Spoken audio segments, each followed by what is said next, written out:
Assalamualaikum warahmatullahi wabarakatuh. Pemirsa dimanapun saja berada, pada episode kedua kali ini kita akan melanjutkan pembahasan filosofi daripada Pintu Aceh.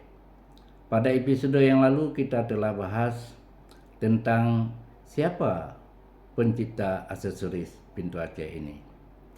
Aksesoris Pintu Aceh ini yang diciptakan pertama sekali oleh Kecik Mahmud Ibrahim yang lebih dikenal dengan Utuhmu, yang tinggal di Blang Oi atau Kutaraja pada saat ini.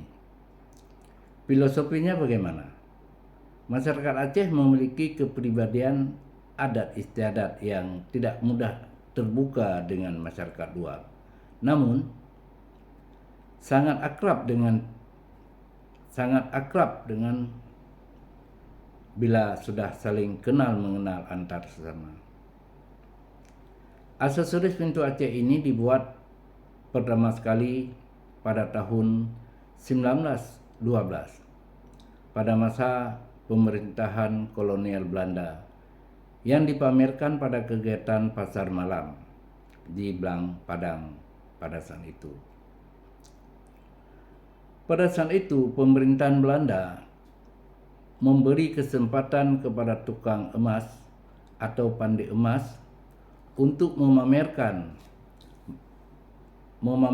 hasil karyanya masing-masing. Dalam motif Pintu Aceh dengan dirangkai bermacam motif, itu motif selur daun dan motif daun pakis.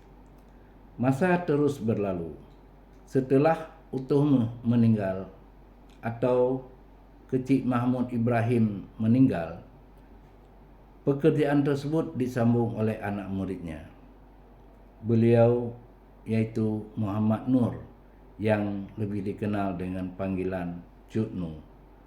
Pemirsa dimanapun saja berada, inilah sekilas pembahasan daripada apa filosofi yang terkandung dalam Pintu Aceh ini.